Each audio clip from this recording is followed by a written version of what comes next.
Bismillahirrahmanirrahim. Assalamualaikum warahmatullahi wabarakatuh. Alhamdulillah hamdan katsiran thayyiban mubarakan fi kama yuhibbu rabbuna wa yarda. Wassalatu wassalamu ala man la nabiyya ba'dah. Amma ba'd. Alhamdulillah, kita bersyukur kepada Allah Subhanahu wa ta'ala. Pada kesempatan kali ini kembali Allah memberikan kita nikmat sehingga dapat melanjutkan kembali kegiatan belajar kita.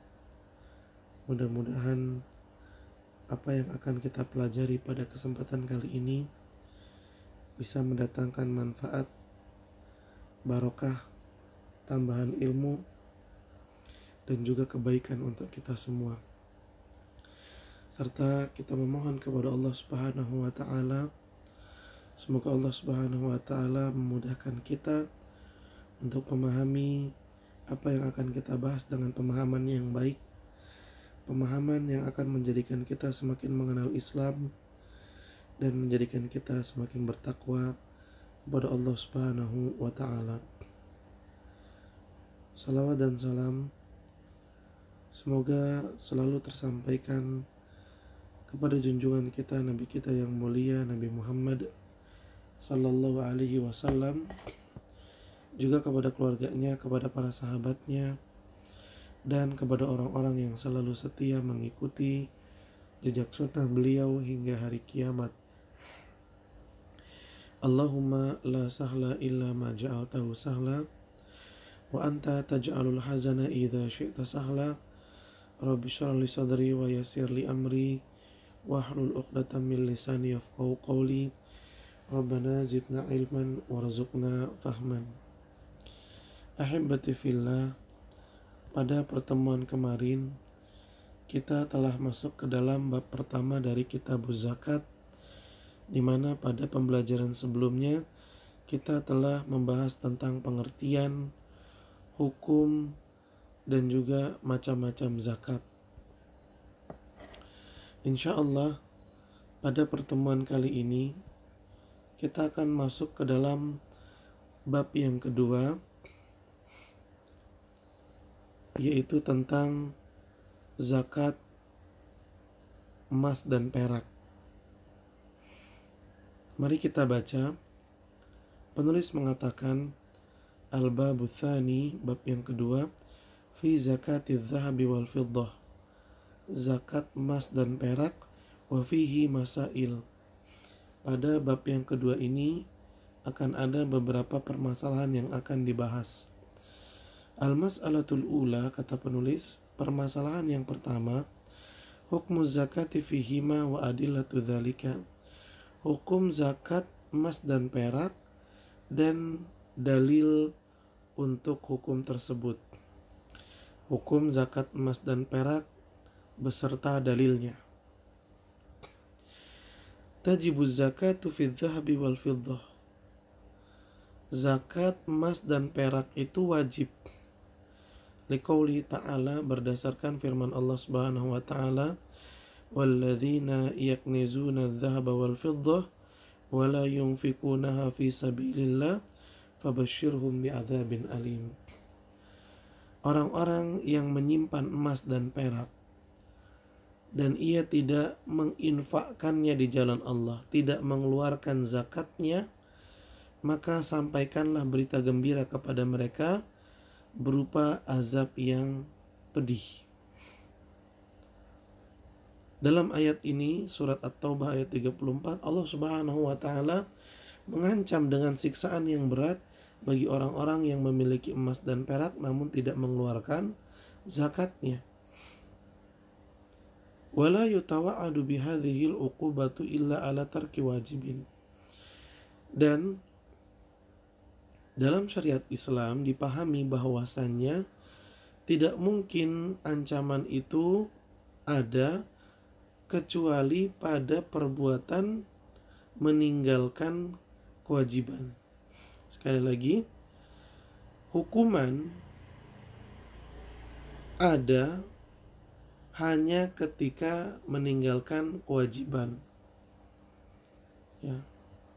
Kalau meninggalkan sesuatu yang tidak wajib, meninggalkan sesuatu yang boleh-boleh saja, maka tidak akan dihukum orang yang meninggalkannya. Dalam ayat 34 surat At-Taubah, di sini Allah Subhanahu wa taala mengancam orang yang meninggalkan zakat dengan siksaan yang pedih. Nah, ancaman tersebut menunjukkan bahwasannya zakat emas dan perak adalah perbuatan yang wajib. Karena kalau nggak wajib, nggak mungkin Allah mengancamnya. Ada ancaman, itu berarti menunjukkan yang ditinggalkan itu sebetulnya perkara yang wajib untuk dilakukan. Waliqaulihi sallallahu alaihi wasallam, dan juga berdasarkan sabda Nabi sallallahu alaihi wasallam, ma min sahibi dhahabin wala fiddatin la yuaddi minha haqqaha illa idza kana yaumal qiyamati sufihat lahu safaihu minan nar fa uhmiya 'alaiha fi nari jahannam fayuqwa biha janbuhu wa jabinuhu wa dhahruhu kullama baridat uidat 'alaihi fi yaumin kana miqdaruhu 50 alfa sanatin hatta yaqdiyallahu bainal ibadi. Dalam hadis yang sahih, Nabi Shallallahu Alaihi Wasallam mengatakan, apabila orang yang memiliki emas dan perak tidak menunaikan zakatnya, maka kelak pada hari kiamat akan dibuatkan untuknya lempengan-lempengan dari api neraka. Kemudian orang tersebut ditaruh di atas lempengan itu, kemudian dibakar di atas api neraka jahanam, dibakar di dalam api neraka jahanam.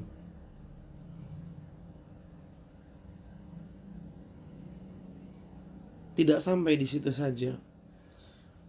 Kemudian tubuhnya, dahinya, punggungnya akan disetrika dengan lempengan yang dipanaskan tersebut di dalam api neraka jahanam. Ketika lempengan itu sudah mulai mendingin, berkurang panasnya, maka Allah akan bakar lagi sampai ia kembali memanas. Dan itu terjadi pada saat dimana hari lamanya itu seperti 50.000 tahun di dunia. Kejadian tersebut akan berlangsung pada hari kiamat, di mana waktunya, lamanya itu satu harinya doang sama seperti 50.000 tahun. Hal tersebut akan berlangsung, siksaan akan terus berlanjut sampai Allah Subhanahu wa taala selesai menetapkan keputusannya kepada seluruh hamba-hambanya.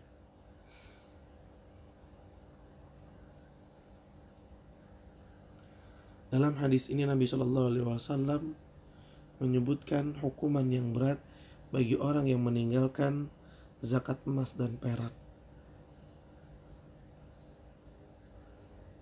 Wali ijma'i ahli ilmi ala anna ma fi mi'atai dirhami khamsatu darahim wa ala anna dhahaba idza kana 20 mithqalan wa qimatuhu mi'ata dirhamin tajibu zakatu fihi. Dan ijma para ulama menyatakan bahwasannya apabila dirham telah berjumlah 200, maka wajib mengeluarkan 5 dirham sebagai zakatnya. Dan apabila emas telah mencapai 20 mithqal atau nominalnya, nilainya sama seperti 200 dirham, nilai emas mencapai harga 200 dirham, maka emas tersebut telah wajib untuk dikeluarkan zakatnya.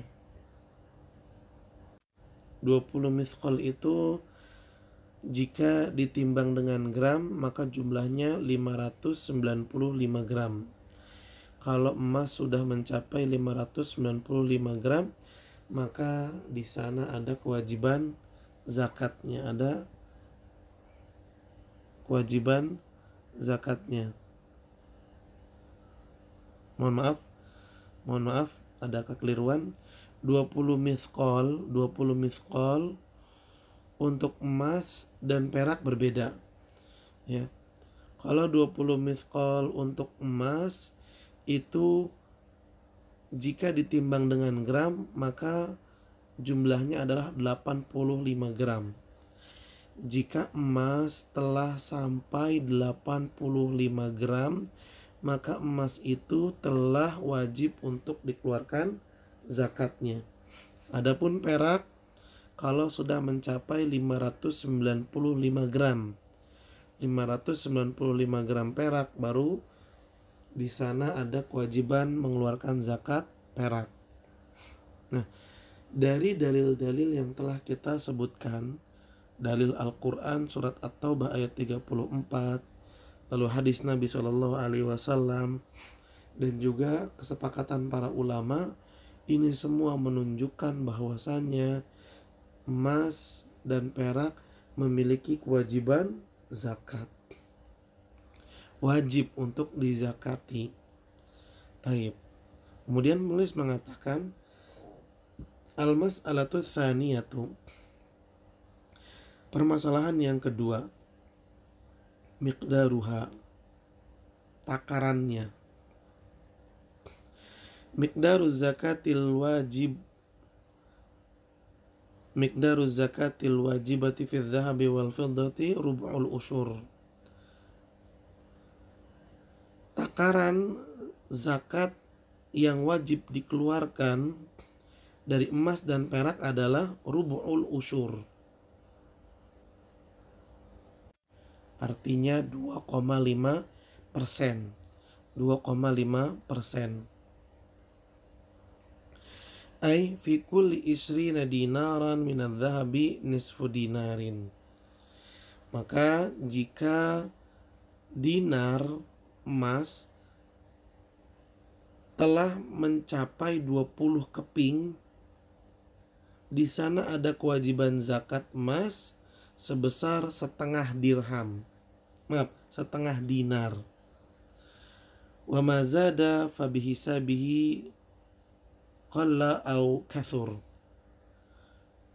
Apabila lebih, maka hitungannya disesuaikan. Wa fi kulli mi'atai dirhamin minal fiddati khamsatu darahim. Apabila dirham perak telah mencapai 200 keping perak, maka di sana ada kewajiban zakatnya sebesar 5 keping perak. Ya. Ini perhitungan yang menunjukkan bahwa kewajiban zakat pada emas dan perak itu sebesar rubu'ul usyur, 2,5%. 2,5%.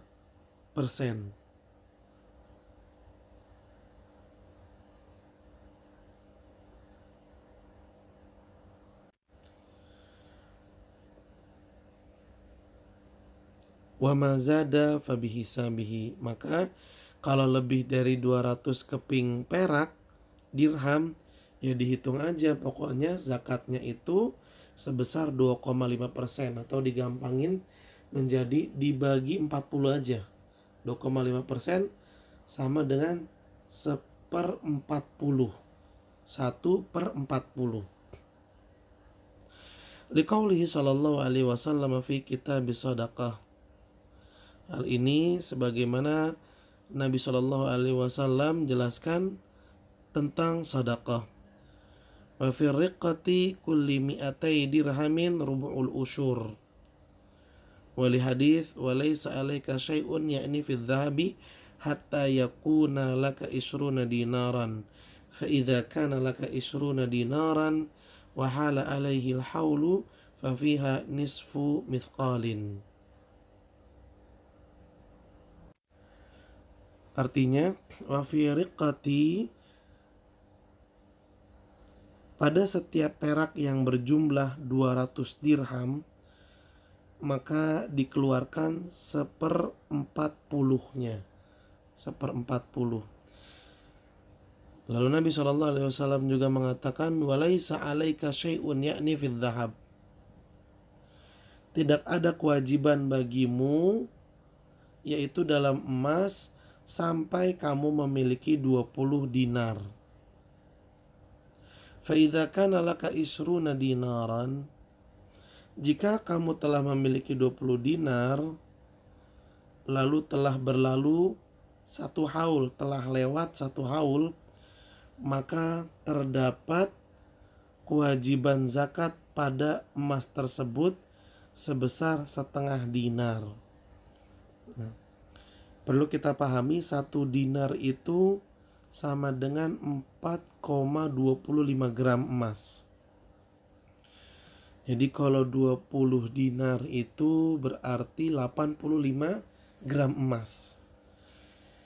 Jika emas telah mencapai 85 gram atau perak telah mencapai 595 gram, maka wajib dikeluarkan zakatnya sebesar 2,5% atau 1/40.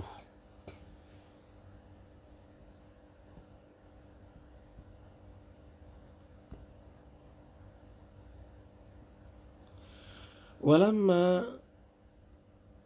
jaa anin Nabi sallallahu alaihi wasallam min annahu kana ya'khudh min kulli isrina mithqalan nisfu mithqalin.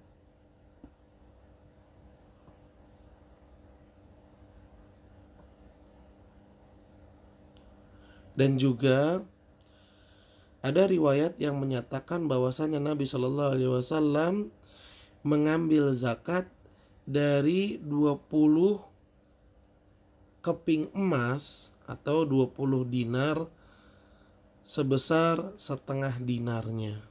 Sebesar 1/2 dinar. Nah, hadis-hadis tadi itu menjadi dalil tentang berapa banyak zakat dari emas dan perak yang harus dikeluarkan. Ya, itu semua adalah dalil. Al-mas'alatu tsalitsatu, permasalahan yang ketiga, syurutuha, syarat-syarat zakat emas dan perak. Yushtaratu liwujubi zakati fil dhahabi wal fiddati syurutut taliyatu. Disyaratkan pada kewajiban zakat emas dan perak hal-hal berikut ini. Ini syarat-syarat zakat emas dan perak. Syarat-syarat kewajiban zakat emas dan perak. Al-awwalu bulugun nisab. Sampainya emas dan perak pada batas nisab.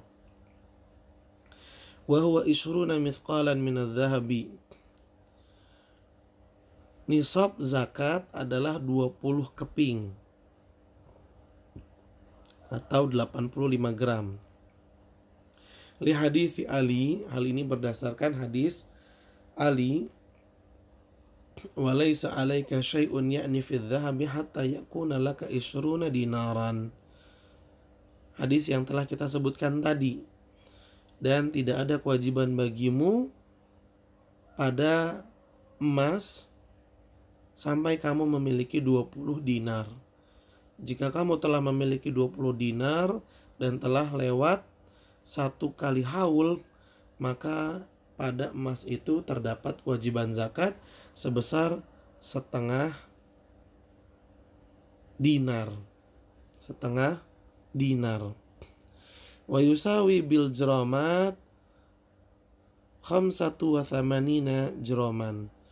Dan 20 dinar kalau ditimbang dengan gram itu takarannya itu timbangannya 85 gram. 20 dinar sama dengan 85 gram. Wa nisabul fiddat mi'ata dirhamin minal fiddah. Adapun nisabnya perak yaitu 200 dirham. 200 keping dari perak. Liqauli sallallahu alaihi wasallam, hal ini berdasarkan sabda Nabi sallallahu alaihi wasallam, laisa fi maduna khamsu awaqin sadaqah. Apabila perak belum mencapai 5 awaq, maka tidak ada kewajiban zakat di sana. Wal uqiyatu arba'una dirham. Uqiyah itu kalau dihitung dengan jumlah keping, maka terdapat 40 keping perak. Fa khamsu awaqin, maka kalau ada 5 uqiyah, berarti jumlah peraknya adalah 200 keping perak. Maka dengan begitu terjemahan hadis Nabi sallallahu alaihi wasallam tadi adalah apabila perak belum mencapai 200 keping, maka tidak ada kewajiban zakat di sana. Wa qaulu sallallahu alaihi wasallam wa fir riqati rubu'ul usyur. Dan perak itu kewajiban zakatnya sebesar 2,5%. Fa illam takun illa tis'ina wa mi'atan falaysa fiha syai'un. Apabila seseorang memiliki perak 190 keping, maka nggak ada kewajiban zakat di sana, illa ayyasha'a rabbuha, kecuali pemiliknya ingin mengeluarkan sedekah, terserah, kalau itu mah terserah dia. Wa qad ajma'al ulama'u ala anna nisab al-fiddah khamsu awaqin. Para ulama bersepakat bahwasannya nisabnya perak adalah 5 awaq, 5 uqiyah, yaitu 200 keping perak kalau ditimbang dengan gram sebesar 595 gram. Wa nisabudz dzahabi ishruna mithqalan. Dan nisabnya emas adalah 20 keping emas, kurang lebih adalah 85 gram. Kalau emas sudah sampai 85 gram. Nah, ini dia nisab. Nisab itu batas minimal kewajiban zakat pada emas dan perak. Itu namanya nisab. Kalau emas dan perak udah sampai nisabnya, maka dia telah ada kewajiban zakatnya. Tapi kalau emas dan perak belum nyampe nisab, dia belum nyampe nih, emas dan perak belum nyampe nisab, maka nggak ada kewajiban zakatnya di sana. Tadi kata Nabi Shallallahu Alaihi Wasallam, perak itu nisabnya 200 keping. Ya, kalau perak udah sejumlah 200 keping, maka ada kewajiban zakat. Lalu Nabi bilang, kalau seseorang punya perak sebanyak 190, kan tinggal 10 keping lagi, 190, maka di sana belum ada kewajiban zakatnya. Nah, itu dia yang disebut dengan nisab, batas minimal kewajiban zakat pada harta. Artinya nggak semua orang setiap kali punya emas dan perak wajib keluarin zakat. Baru cuman punya segram, baru punya 4 gram kewajiban zakat ada, enggak seperti itu.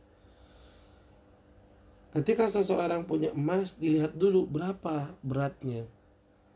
Kalau telah mencapai 85 gram, ada kewajiban zakatnya. Tapi kalau belum mencapai, maka tidak ada kewajiban zakatnya. Athani baqiyatu syurutil amatil lati sabaqat fi man tajibu alaihi zakah. Kemudian syarat-syarat yang berikutnya adalah syarat-syarat yang sama dengan keumuman zakat yang telah disebutkan pada bab pertama. Apa saja? Yaitu Islam, merdeka, pemilik harta telah berlalu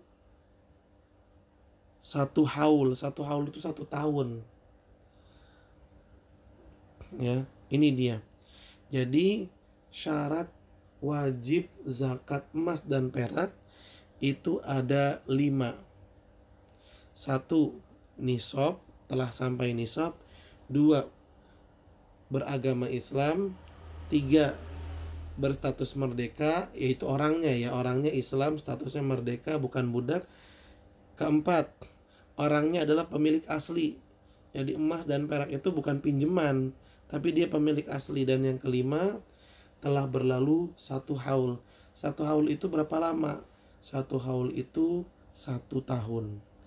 Jadi jika seseorang telah memiliki emas 85 gram, nah mulai dari situ dilihat setahun ke depan, apakah emasnya bertambah atau berkurang. Kalau bertambah dan melewati 85 gram, maka wajib dikeluarkan zakatnya sebesar 2,5%. Tapi kalau setelah lewat 1 tahun, emasnya berkurang. Yang tahun lalu 85 gram, tahun berikutnya malah tinggal 5 gram. Ada kewajiban zakat? Kita katakan tidak ada kewajiban zakat. Taib, al-mas'alatur rabi'ah. Permasalahan yang keempat. Fi dhammi ahadihima adz-dzahabu wal fiddatu ilal akhar.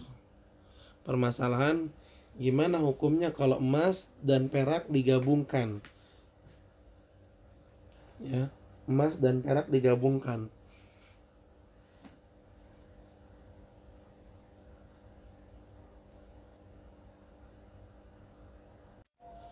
Tujuannya apa digabungkan?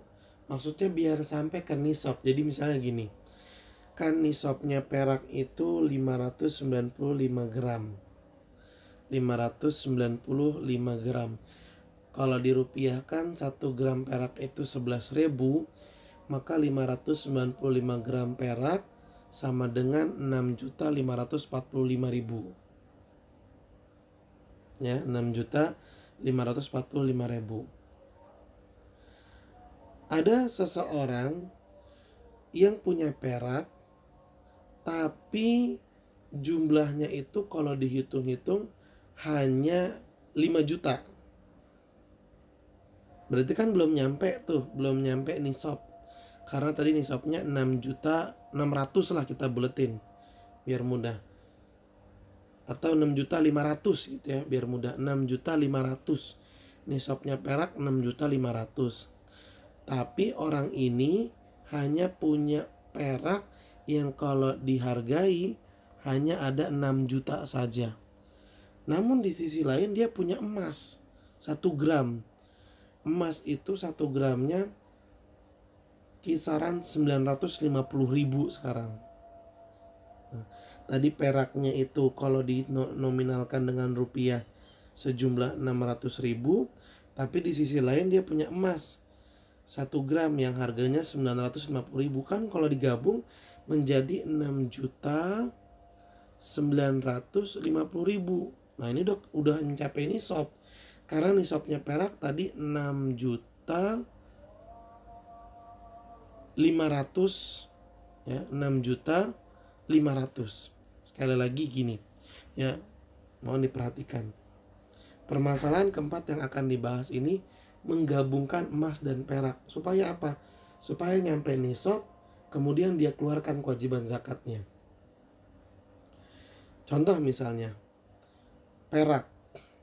Perak itu nisabnya 595 gram. Kalau dirupiahkan, 1 gram perak itu 11.000. Berarti 595 gram perak kalau dirupiahkan itu 6.500.000 rupiah. 6.500.000 rupiah.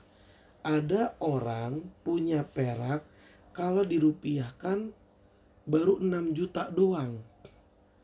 Berarti kan dia belum wajib mengeluarkan zakat karena peraknya belum mencapai nisab. Peraknya dia baru berjumlah 6 juta rupiah. Sedangkan nisabnya perak 6.500.000. Namun orang tersebut selain punya perak, dia juga punya emas 1 gram. Dan 1 gramnya emas itu 950.000. Kalau di total emas sama peraknya dia, maka menjadi 6.950.000. Artinya telah mencapai nisab. Karena nisabnya perak itu 6.500.000. Sedangkan hartanya dia kalau digabung emas sama peraknya menjadi 6.950.000. Nah, apakah boleh seperti itu? Dengarkan. Penulis mengatakan, la yadhum ahaduhuma ilal akhar fi ikmalin nisabi alal qawlir rajih. Pendapat yang kuat dari kalangan ulama mengatakan emas dan perak itu nggak boleh digabungin supaya mencapai nisab. Nggak perlu digabungin sampai mencapai nisab, nggak perlu. Li'annahuma jinsani mukhtalifan. Kenapa? Kok nggak boleh digabung? Kok nggak perlu digabung supaya sampai nisab? Karena emas dan perak adalah dua jenis harta yang berbeda. Jadi masing-masing mengikuti hukumnya. Falam yadum ahaduhuma ilal akhar. Karena itu nggak boleh digabung. Kal ibili wal bakor. Sama seperti unta sama sapi. Ya, unta sama sapi juga pakai nisab. Orang punya onta dan dia juga punya sapi. Kalau dihitung sapinya doang, maka belum nyampe nisab. Tapi kalau digabung sama ontanya, maka jadi sampai nisab. Apakah bisa seperti itu? Pendapat ulama yang paling kuat mengatakan tidak bisa. Wasyairu wal qamah, sebagaimana gandum, ya, beras gandum sama biji gandum nggak bisa digabung. Ma'anal maqsuda minha wahidun, padahal yang dituju dari penggabungan itu adalah satu. Apa? Yaitu biar mencapai nisab. Wa huwa tanmiyatu fil ibili wal baqari wal quti fi syairi wal qamah.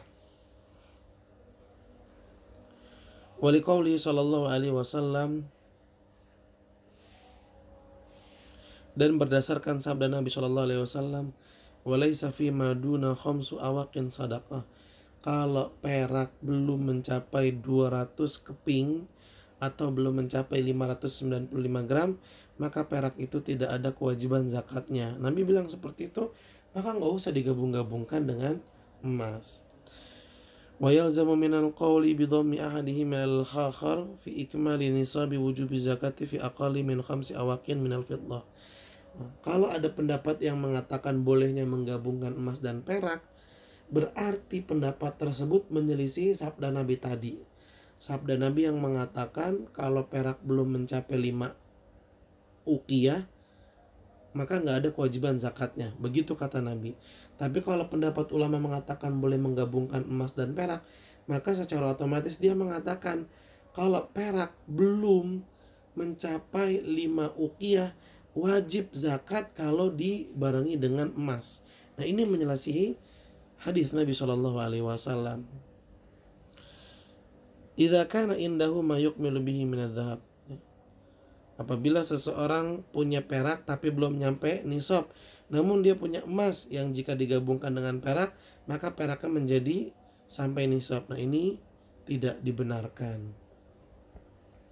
Wa yashmulul haditsu ma idza kana indahu min adz-dzahabi ma yukmalu bihi khamsu awaqin aula. Wa ala hadza idza kana indahu asyratu dananir wa mi'atu dirham fala zakata alaihi li anna dhahaba yuzakki wahdah wa kadzalika al-fiddah. Nah, hadis ini menunjukkan bahwa emas dan perak nggak perlu digabungkan, nggak boleh digabungkan untuk mencapai nisab. Emas, perak, masing-masing dengan hukumnya tersendiri. Maka emas dengan ketentuan emas, perak dengan ketentuan perak. Emas sebesar 85 gram, sedangkan perak sebesar 595 gram. Gak usah digabungin. Al-mas'alatul khamisatu, pembahasan yang kelima, fi zakatil hulli, zakat perhiasan. Karena perlu kita pahami bahwa emas sama perak itu ada yang bentuknya ya untuk tabungan doang, seperti emas batangan, ya, atau emas antam yang kita ketahui itu nggak berbentuk perhiasan. Ada emas yang berbentuk perhiasan seperti kalung, gelang, anting, dan yang semisalnya. Kalau yang tadi kita bahas, yang di awal-awal tadi itu semua adalah emas tabungan. Ya berarti kayak emas batangan, ya, emas logam, bukan emas perhiasan. Emas yang ditabung, bukan ditunjukkan untuk perhiasan. Itu ya kaitannya dengan pembahasan kita yang awal tadi. Nah, berarti apakah berbeda dengan emas yang ditunjukkan untuk perhiasan? Ya, apakah emas yang ditunjukkan untuk perhiasan itu dihukumi sama dengan emas yang ditunjukkan untuk tabungan? Dengarkan. La khilafa baina ahli ilmi fi wujubi zakati fil hulli al-mu'ad lid-dikhari wal qara.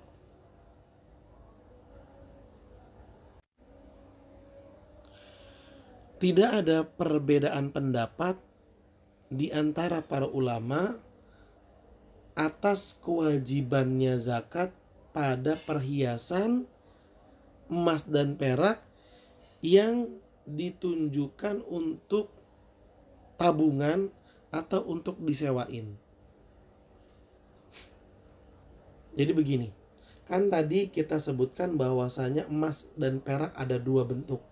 Ada emas dan perak yang digunakan untuk tabungan, nggak berbentuk perhiasan. Ada emas dan perak yang berbentuk perhiasan. Pembahasan emas dan perak yang pertama-pertama tadi itu berkaitan dengan emas yang digunakan untuk tabungan. Nah, bagaimana dengan emas yang digunakan untuk perhiasan?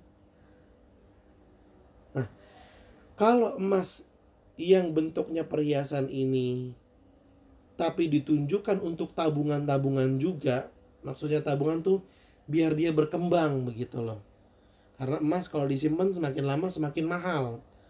Jadi bukan cuma untuk menambah keindahan penampilan, bukan, tapi memang ditunjukkan untuk berkembangnya nilai emas tersebut.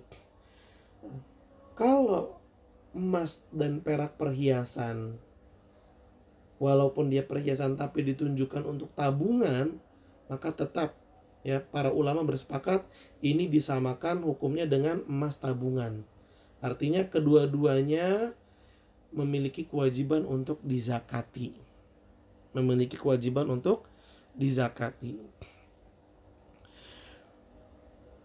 Wa fil hulliyil muharram karajul yattakhidhu khatiman min dhahabin awil mar'atu tattakhidhu hulliyan suni'a ala suratil hayawanin aw fihi suratu hayawan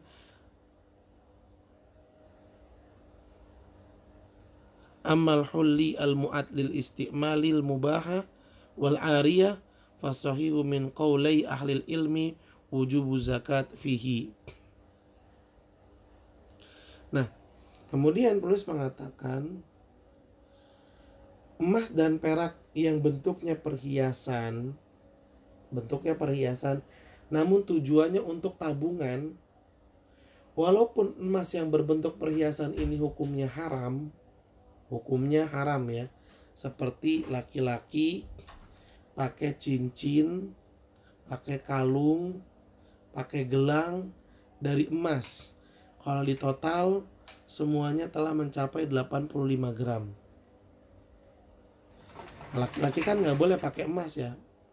Ya walaupun emas yang digunakan oleh laki-laki sebagai perhiasan itu hukumnya haram karena laki-laki nggak boleh pakai emas, tapi dia tujukan gelang, kalung, cincin yang dia pakai itu bukan untuk perhiasan tapi buat tabungan, maka tetap ada kewajiban zakatnya sekalipun itu haram untuknya. Atau seorang perempuan beli emas perhiasan yang berbentuk makhluk hidup, ini kan haram. Tapi kalau emas perhiasan itu ditunjukkan untuk tabungan dan telah mencapai nisab, maka ada kewajiban zakatnya. Intinya, emas untuk tabungan atau emas perhiasan tapi ditunjukkan untuk tabungan juga, maka kedua bentuk emas ini wajib untuk dikeluarkan zakatnya. Kemudian bagaimana dengan emas dan perak yang berbentuk perhiasan dan ditunjukkan memang untuk berhias, bukan untuk tabungan. Jadi seseorang membeli emas untuk berhias diri. bukan untuk tabungan. Dia beli gelang, beli cincin, beli anting, beli kalung, ini sebagai perhiasan dia. Nah, kalau begitu apakah masih ada kewajiban zakatnya? Para ulama dalam hal ini berbeda pendapat. Ada yang mengatakan kalau emas dan perak yang berbentuk perhiasan ditunjukkan untuk perhiasan, maka nggak ada kewajiban zakatnya. Kenapa? Karena emas dan perak yang ada kewajiban zakatnya adalah emas dan perak yang ditunjukkan untuk berkembang nilainya. Dengan kata lain, yang ditunjukkan untuk ditabung. Ini pendapat yang pertama. Pendapat yang kedua mengatakan tetap ada kewajiban zakatnya, sekalipun emas perhiasan itu ditunjukkan untuk berhias. Kenapa?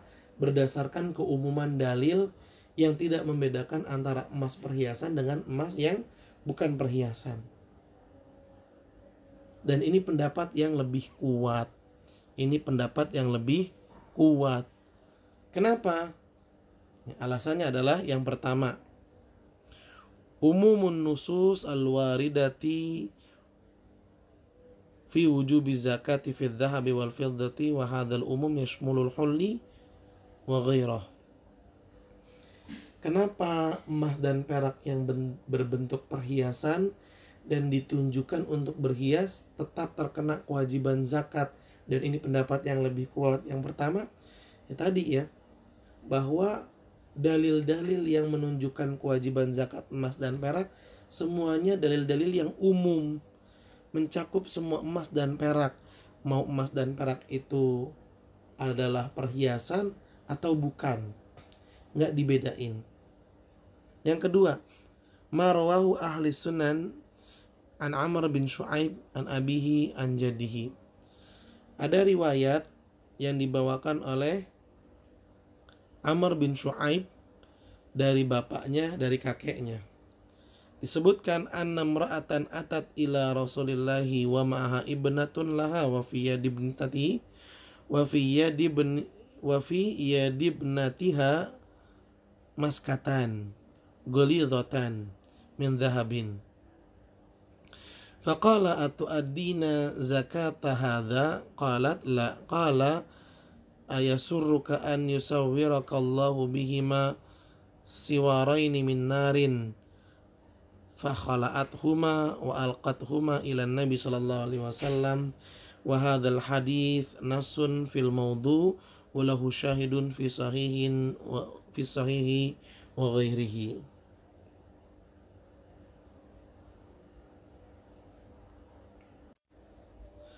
Dalam hadis disebutkan ada seorang perempuan datang kepada Nabi Shallallahu Alaihi Wasallam dan dia membawa anak perempuannya. Ya, perempuan tadi sambil gendong anak perempuannya. Dan pada tangan anak perempuan itu ada 2 gelang yang besar, gelang yang terbuat dari emas. Lalu Nabi Shallallahu Alaihi Wasallam bertanya kepada perempuan yang datang itu, apakah engkau menunaikan zakat gelang emas ini? Lalu perempuan itu mengatakan tidak. Kemudian Nabi Shallallahu Alaihi Wasallam mengatakan, apakah kamu senang jika Allah Subhanahu Wa Taala kelak dari kiamat nanti memberikanmu gelang yang terbuat dari api neraka? Kemudian perempuan itu pun segera membuka gelang emas anaknya tadi, lalu memberikannya kepada Nabi Shallallahu Alaihi Wasallam sebagai zakat. Hadis ini adalah dalil yang jelas menunjukkan bahwasannya emas dan perak yang berbentuk perhiasan dan digunakan untuk perhiasan pun terkena kewajiban zakat di sana. Atsalis, alasan yang ketiga, wali anna hadzal qaulu ahwat wa abra'u lidh-dhimmah liqauli sallallahu alaihi wasallam da ma yaribuka ila ma la yaribuka. Alasan yang ketiga kenapa pendapat ulama yang mengatakan emas perhiasan yang digunakan untuk berhias tetap terkena kewajiban zakat, alasan ketiganya adalah karena perkataan tersebut lebih berhati-hati. Perkataan yang lebih berhati-hati. dan lebih menenangkan. Bayangkan jika seseorang menganggap perhiasan emas dan perak yang digunakan untuk berhias itu tidak ada kewajiban zakatnya. Ternyata di hari kiamat ditanya, kenapa kok nggak dikeluarin zakatnya? Tapi kalau misalnya seseorang beranggapan bahwasanya emas dan perak yang berbentuk perhiasan digunakan untuk berhias tetap wajib mengeluarkan zakat, dia keluarin. Di hari kiamat ternyata hal tersebut bukanlah hal yang wajib. Bahkan dinyatakan tidak wajib. Apakah ia sia-sia mengeluarkan zakat emasnya? Tidak tentunya. Semua yang dilakukan oleh manusia dalam perbuatan baik, maka Allah Subhanahu wa taala akan mengganjarnya. Artinya gak sia-sia.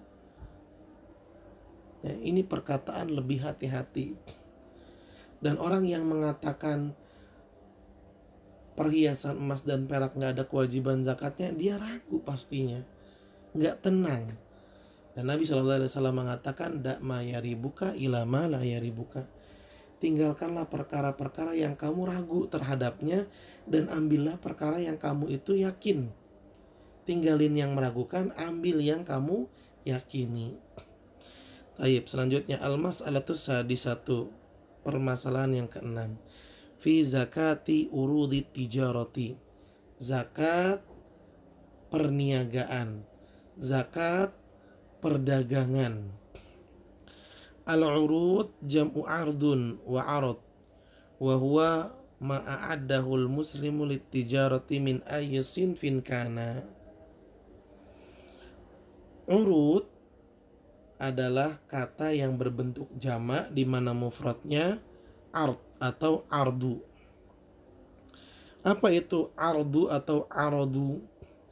Yaitu sesuatu yang disiapkan oleh seorang muslim untuk berdagang. Sesuatu yang disiapkan oleh seorang muslim untuk berdagang apapun bentuknya.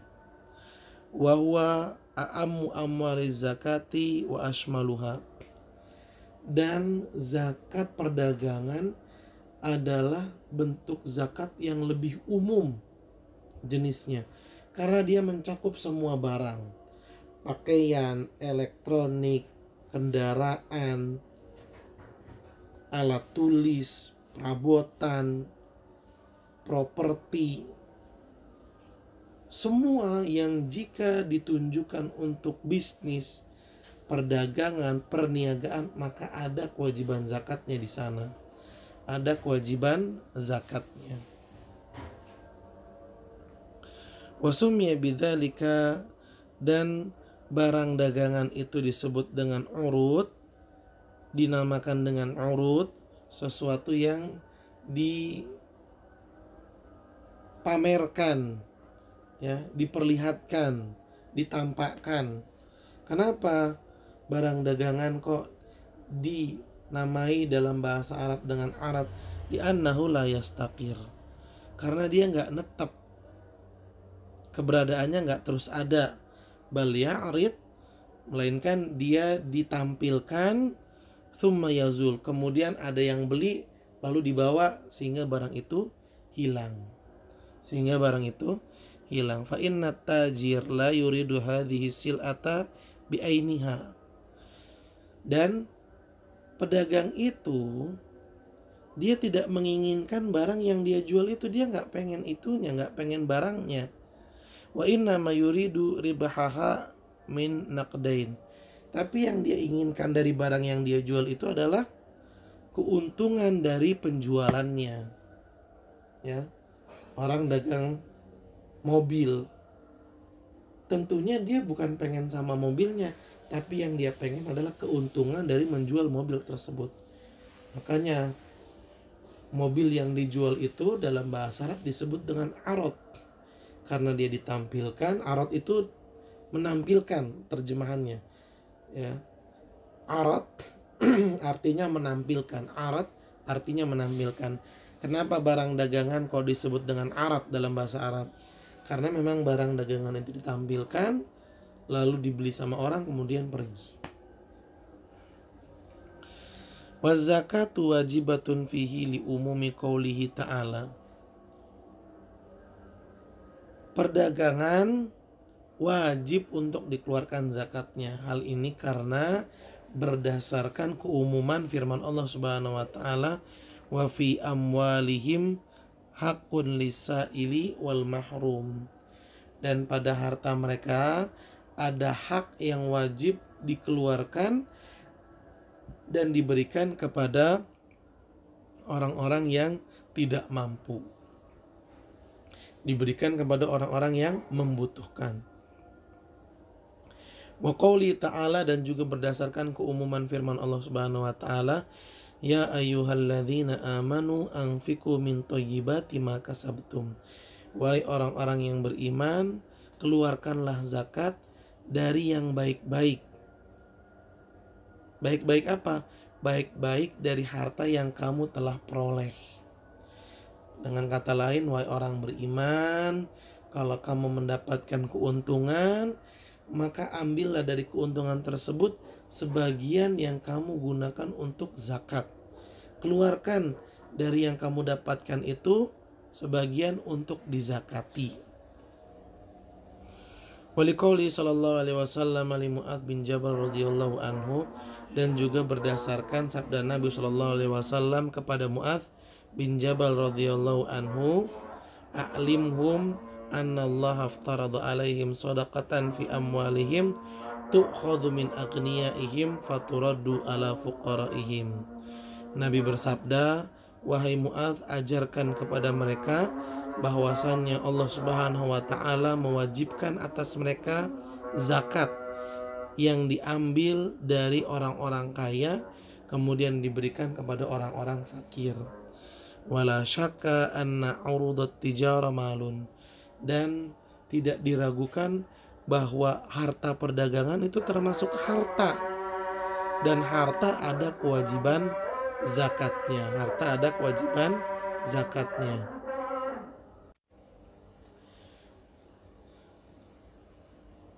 Lalu penulis mengatakan wa syurutu wujubuz zakati fiha. Syarat wajib zakat urudut tijarah. Yang pertama, an yamlikaha bifi'lihi, yaitu memilikinya.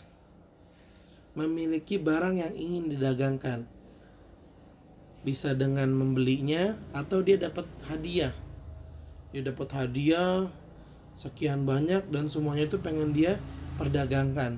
Artinya apa yang dia dagangkan itu benar-benar punya dia, bukan punya orang. Yang kedua, an yamlika biniyati tijarah.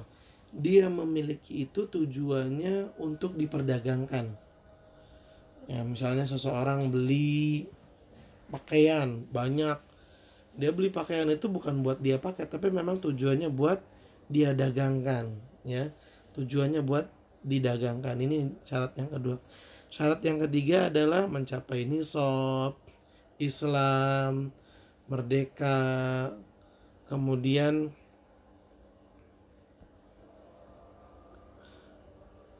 pemilik, serta berlalunya satu haul. Telah berlalunya satu haul. فَإِذَا حَالَ عَلَيْهَا الْحَوْلُ قُوِمَتْ بِأَحَدِ النَّقْدَيْنِ الذَّهَبَ أَوِ الْفِضَّةِ.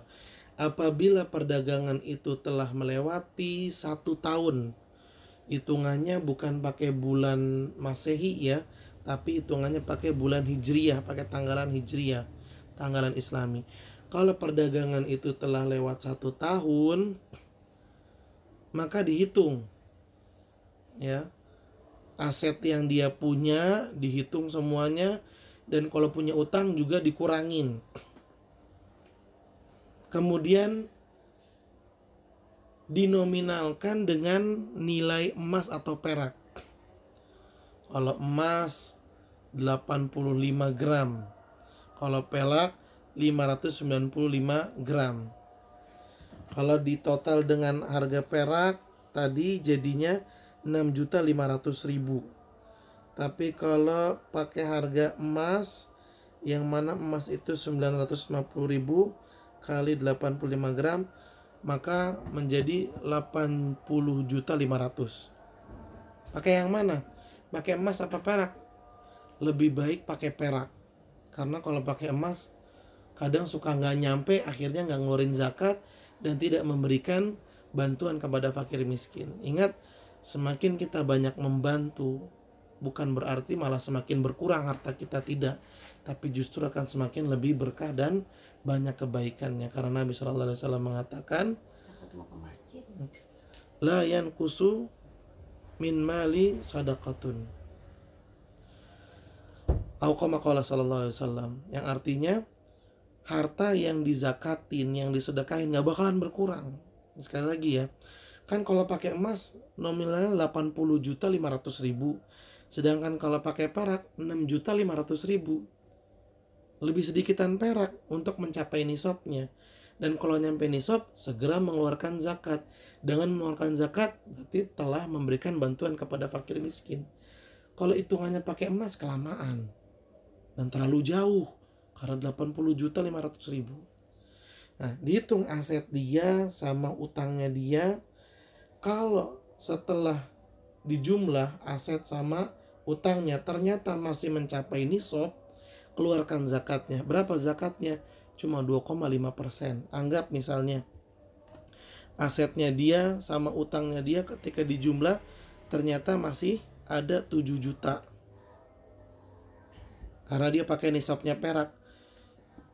2,5% dari 7 juta berapa? Ya tinggal dibagi aja, 7 juta dibagi 40. Maka zakatnya dia 175.000 keluarin. Punya 7 juta, ngeluarinnya cuma 175.000, enteng. Keluarkan, maka Allah akan memberikan keberkahan yang lebih besar. Wala i'tibara fi taqwimi lima shturiyat bihil urud li'anna qimataha takhtalifu irtifa'an wa nuzulan wa innamal ibratu bi qimatiha waqta tamamil hulul. Nah, aset dagangnya dia itu dijumlah harganya bukan pada saat dia membeli. Karena pada saat membeli boleh jadi telah berbeda dengan saat telah berlalu 1 tahun. Saya beli ini ketika saya beli 1 juta, nggak bisa.